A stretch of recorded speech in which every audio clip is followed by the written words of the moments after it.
We now come to a very interesting terrestrial planet, Mars. We've discussed Venus and Mercury, and they have their nice features and characteristics, but really Mars is much more exciting to talk about as a planet because there's the possibility that humans will colonize Mars in somewhat distant future, but there's a lot of exploration going on with Mars, so a lot of current photographs and data that make it a very discussable planet. A lot to talk about. So we better go ahead and get started. Of course, we're still in the realm of the terrestrials, but now our last terrestrial planet until we talk about Earth, but headed out a little bit in the outer solar system, further away from the sun. That has an effect on Mars. Smaller than the Earth, it's bigger than Mercury, the planet Mars. And a little history on observing Mars, if we were going to observe Mars. So October 2012, you can see Earth up here and Mars over here. Mars would be in the evening sky. And just we'll advance the date a little bit here. So October 22nd, Mars still in the evening, to the left of the sun. So that's fine. How about 2013? Well, Earth up here, Sun here, Mars to the right of the Sun. So October of 2013, Mars, well, I'll ask you, would Mars be visible at shortly after sunset or shortly before sunrise? And you should say sunrise. If you're standing on the Earth looking at the Sun, Mars is to your right. So Mars goes above the eastern horizon before the sun. You would need to get up in the morning in 2013. And again, showing the motions here. But 2014, now it is different. So here's our sun and here's Mars. And now Mars is visible in the evening sky in 2014.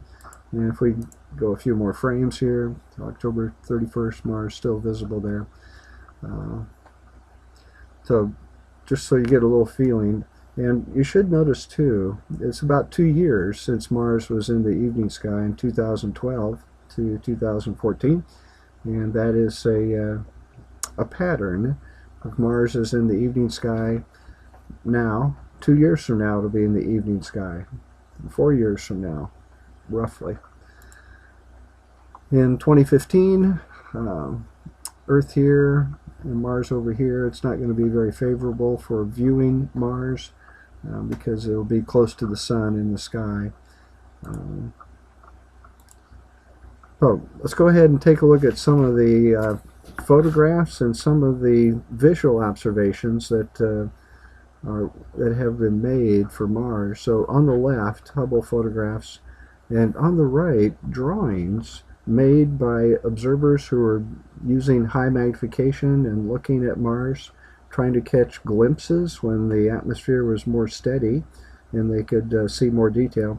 So an Italian astronomer, Schiaparelli, made sketches, and they have very long lines in them that he interpreted as channels.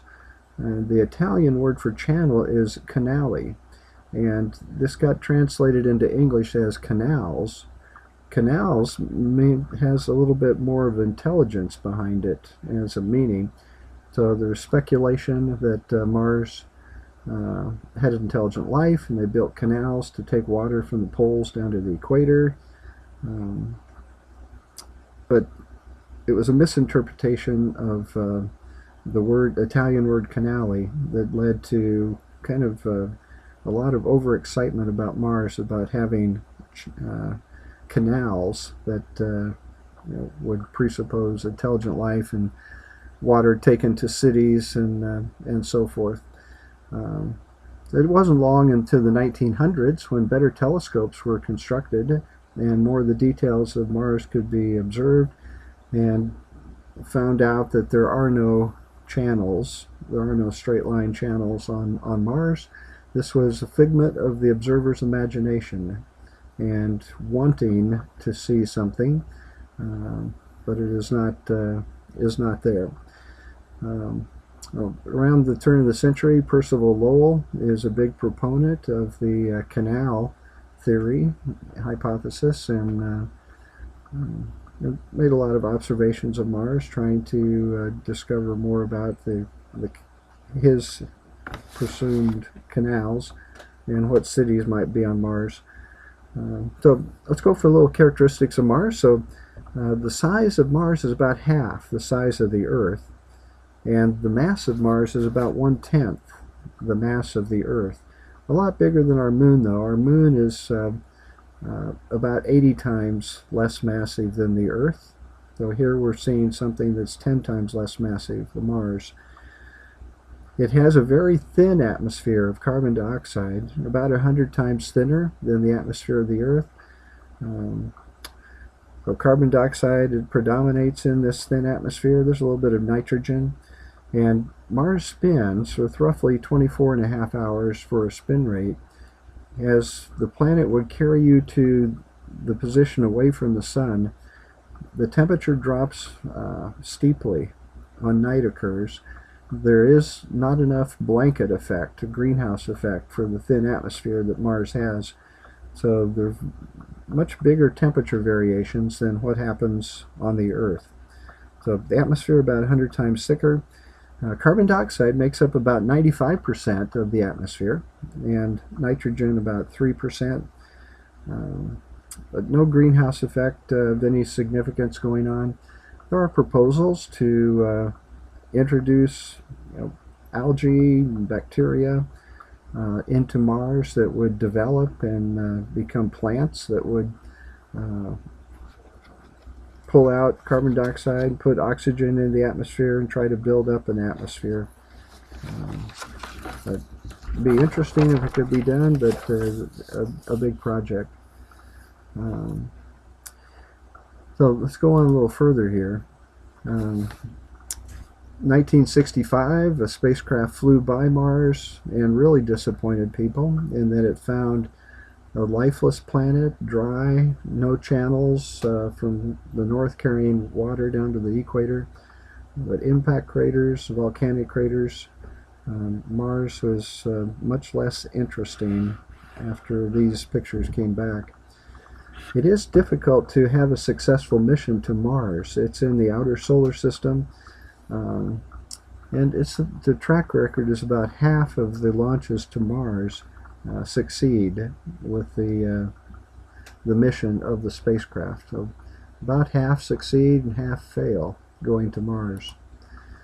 When Mars is close to us, so if we are at aphelion in the Earth's orbit, and Mars is at perihelion in its orbit, so we have this Earth as far away from the Sun as possible, and Mars as close to the Sun as possible, perihelion.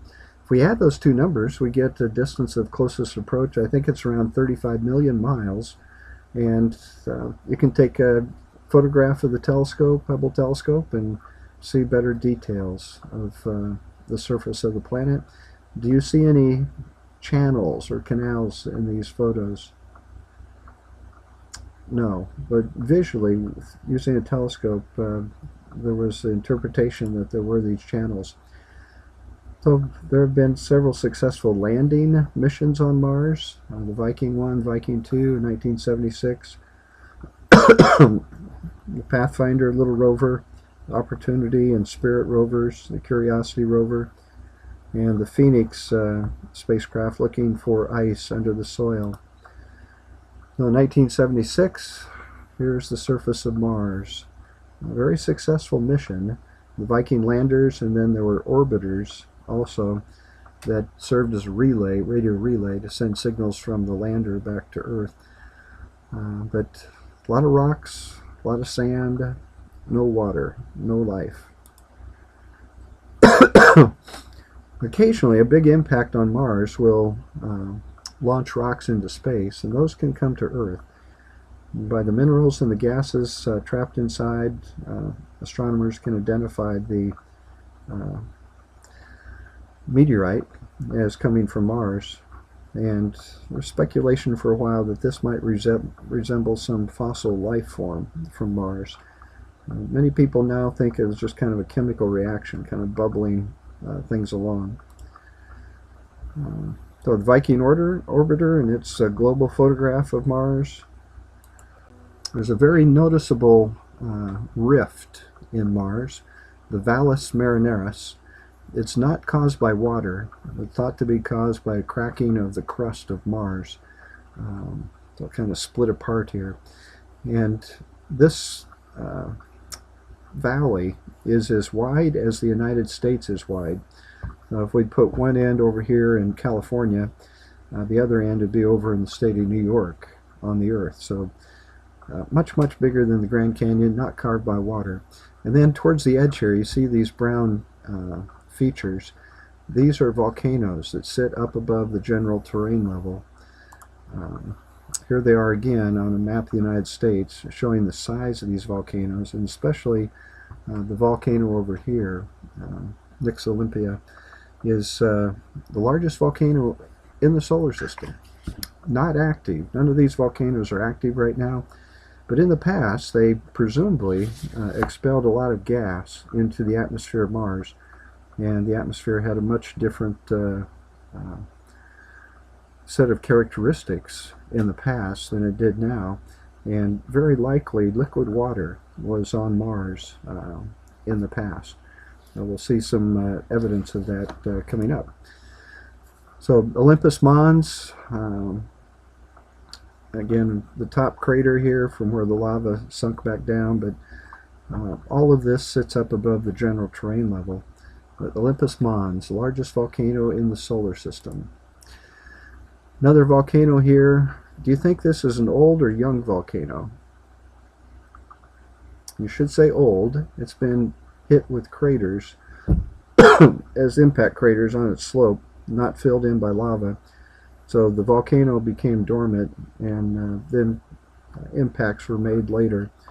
So astronomers can get a rough age dating by the number of craters they see on a volcano, and the volcanoes are old. So what about water?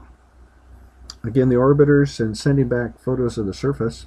In one case here, they show kind of a river delta. It's dry now, but deposits from a delta at the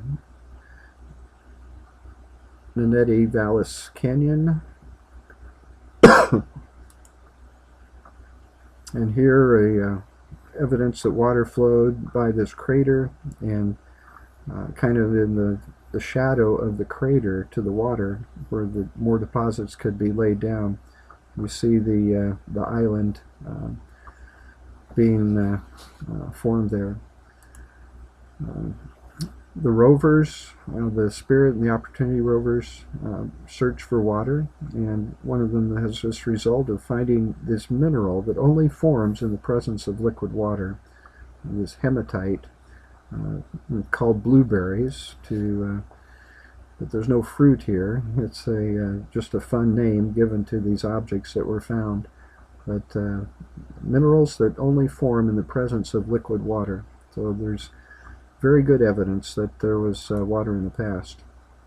Gypsum, again, a material that needs water to form, has been found on Mars.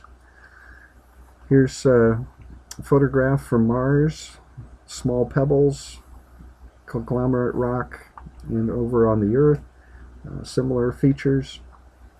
And from the size of the stones in here, astronomers think the stream was about knee-deep to push these stones, certain size stones, around.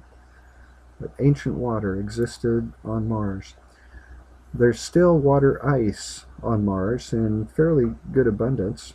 Underneath the soil, there's water ice, and then the polar caps. Sometimes craters continue to form on Mars, and they expose ice under the soil and show us that ice is present there. Probing hydrogen, that's water molecules, we can see where ice is located underneath the soil of Mars. And then some interesting gullies have been seen from one year to another. So 1999 to 2005, we see a new gully in the side of a crater. Here also seeing gullies form, and this time lapse seeing gullies form. Maybe water, maybe salty type water, or maybe due to something else. It's still a little bit of a debate. So we're going to stop this video here. Keep reading.